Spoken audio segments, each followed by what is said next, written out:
True friends, Angelica Panganiban, hindi nakapagpigil, binara at ipinagtanggol sa mga bashers, si Paulo.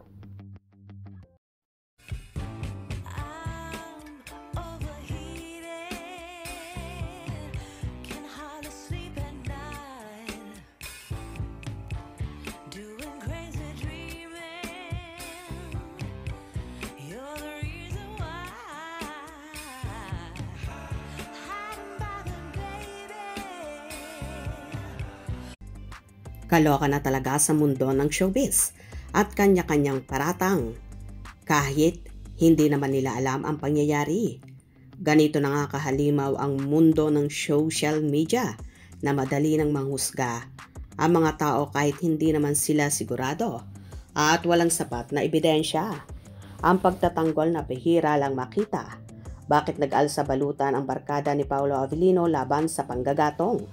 Sa mundo ng showbiz kung saan ang mga usap-usapan ay mas mabilis pa sa kidlat kumalat. Iilan lamang ang mga kwentong nagpapainit ng ulo at nagpapatibay ng mga samahan, ngunit nitong mga nakarang araw umabot na sa sukdulan ng galit at pagkadismaya ng mga malalapit na kaibigan ni Paolo Avellino, lalo ng aktres na si Angelica Panganiban.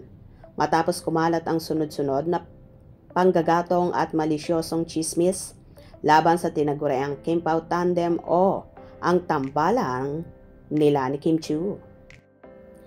Ang pinakabagong issue na nagpainit sa eksena ay ang mga bulong-bulungan na di umano'y pinalakas pa ng isang Janine sa social media. Na kesyo, nanlalamig na raw si Paulo kay Kimi. Isang paratang na walang batayan, walang katotohanan, ngunit sapat na para magdulot ng kalituhan at kalungkutan sa hanay ng Kim Pao loyalists at magbigay ng panibagong bala sa mga haters at bashers na walang ibang hangad kundi ang sirain ang magandang samahan ng dalawa. Kilalang tahimik at bihira lamang magbigay ng komento sa mga issue ng kanyang mga kaibigan, kaya naman laking gulat ng marami nang magpakita ng gigil si Miss Angge o Angelica Panganiban sa kanyang matapang na pagtatanggol. Hindi siya nagpatumpik at tila naglabas ng kanyang emosyon sa pagharap ng mga nagkakalat ng negatibong pananaw. Ayon sa mga pahayag na lumabas at kumalat sa social media, naging diretso at palaban ang kanyang mga salita. Mariin niyang sinabi na walang karapatan na manghusga mga taong nakatingin lang sa labas at dagdag pa niya, mas kilala daw umano nila ng barkada si Pao. Please lang. Isang malinaw na mensahe ito na nagpapahiwatig na mga nakikita lamang sa social media at mga sandaling pagkakataon nang hindi nila magkasama ay hindi sapat na batayan para magbigay ng conclusion tungkol sa estado ng relasyon o pagkakaibigan ng Kim Pao. Ang pag-alma ni Angelica ay hindi lamang isang simpleng pagtatanggol.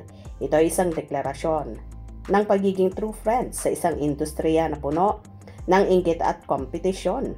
Ang pagkakaroon ng mga kaibigan na handang sumanggalang at maglaban ay isang bihirang kayamanan. Sa kanyang pagtitindig, ipinakita ni Angelica ng kanilang samahan ay mas matibay pa sa anumang chismis na nagkalat.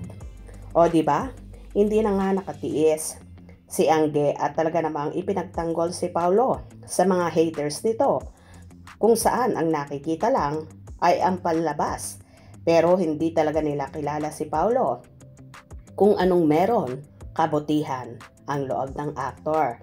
Kaya naman go Angge at maraming salamat sa pagtatanggol mo sa Kim Pao. Hope you enjoyed. Please subscribe for more info.